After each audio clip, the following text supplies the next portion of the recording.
മലപ്പുറം ചാലിയാർ പഞ്ചായത്തിൽ സീറ്റ് വിഭജനത്തിൽ UDF-ൽ ഭിന്നത എന്ന വാർത്ത കൂടിയുണ്ട്. ഗോകുൽ അതിന്റെ വിശദാംശങ്ങളുമായുണ്ട്. ഗോകുൽ, ഇപ്പോൾ ലീഗിന് ഒരു സീറ്റ് അധികം വേണം എന്നൊരു ആവശ്യം അത് കോൺഗ്രസ് അംഗീകരിക്കുന്നില്ല എന്ന് പറയുന്നു. MLA വന്ന് ചർച്ച നടത്തിയിട്ടും അതിൽ തീരുമാനമാകുന്നില്ല എന്ന് പറയുമ്പോൾ ആ പ്രതിസന്ധി എങ്ങനെ പരിഹരിക്കുമെന്നതാണ്.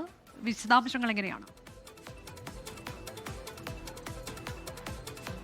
ഈ 14 സീറ്റുകളാണ് ചാലിയാർ പഞ്ചായത്തിലുള്ളത്. 14 സീറ്റിൽ 10 സ്ഥലത്ത് കോൺഗ്രസും 4 സ്ഥലത്ത് മുസ്ലിം ലീഗും എന്നുള്ളതായിരുന്നു കഴിഞ്ഞ കാലങ്ങളിൽ മത്സരിച്ചു പോന്നിരുന്നത്. കഴിഞ്ഞ തവണ 10 സീറ്റിൽ കോൺഗ്രസ് മത്സര സമയത്ത് 7 സ്ഥലത്ത് കോൺഗ്രസിന് സ്ഥാനാർത്ഥികളെ വിജയിപ്പിക്കാനായി, 4 സീറ്റുകളിൽ മുസ്ലിം ലീഗ് മറ്റു സമയത്ത് ഒരാളെ മാത്രമാണ് വിജയിപ്പിക്കാൻ സാധിച്ചത്. എന്നാൽ ഇത്തവണ വാർഡ് പുനർവിഭജനത്തിന് ശേഷം 2 സീറ്റ് അവിടെ വർദ്ധിച്ചിട്ടുണ്ട്. 2 സീറ്റ് വർദ്ധിച്ചതിൽ ഒരു സീറ്റ് തങ്ങൾക്ക് വേണമെന്നാണ് മുസ്ലിം ലീഗ് ആവശ്യപ്പെടുന്നത്.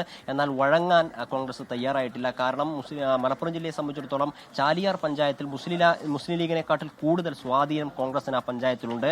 ഈ കോൺഗ്രസിന്റെ സ്വാധീനം കൊണ്ടാണ് കഴിഞ്ഞ തവണ ഒരു സീറ്റിൽ മുസ്ലിം ലീഗ് വിജയിച്ചത് എന്ന് കോൺഗ്രസ് ആവർത്തിക്കുന്നു. അതിനാൽ തന്നെ 4-ലധികം സീറ്റുകൾ വിട്ടു നൽകാൻ കോൺഗ്രസ് എന്തായാലും തയ്യാറാവുന്നില്ല. ഈ ഒരു ഘട്ടത്തിലായിരുന്നു PK ബഷീർ MLA ഉൾപ്പെടെയുള്ള ആളുകൾ പങ്കെടുത്ത് ചർച്ച നടത്തിയത്. 2 തവണ അവിടെ ചർച്ച നടത്തിയെങ്കിലും ആ ഒരു വിഷയത്തിലും തീരുമാനമുണ്ടാക്കാൻ വേണ്ടി കഴിഞ്ഞില്ല.